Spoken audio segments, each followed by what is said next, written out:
So, as a diplomat, when I joined the State Department in 2006, I swore an oath to defend the Constitution. That is one of the things that we have to do before becoming a diplomat.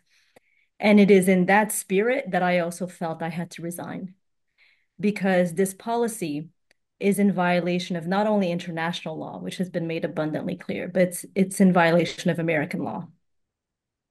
And at this point, it's undisputed that it's in violation of American law. So in my last role, I was a spokesperson for the State Department in the Arab world. And when I rose concerns about our talking points, about the fact that they were showing rampant double standards, about the fact that they were dehumanizing to the Palestinians, about the fact that they were causing intense backlash. They were not making anyone like America. They were doing the opposite. They were making an entire region hate the United States. I faced a lot of opposition. And my role as an American diplomat was to promote America, not to hurt my country, right? But one of the very devastating things that I saw when I was in was how many people within government are willfully enabling this policy, even though they admit that it's wrong.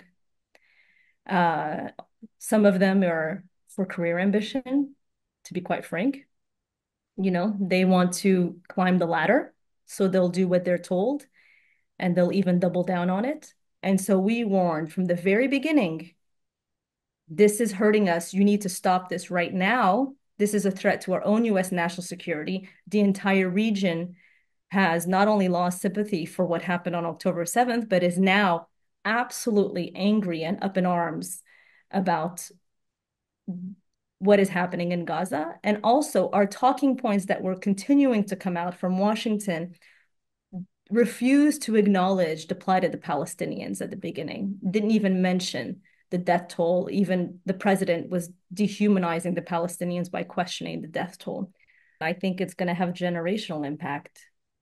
I think that this is something that is going to be a stain on the United States for generations, to be quite frank. And it's devastating to me as someone, not just as an American diplomat, but just as an American, that my country is seen as the country of child killers. And that's how we're seen and portrayed across not just the Arab world at this point, but across a large swath of the world.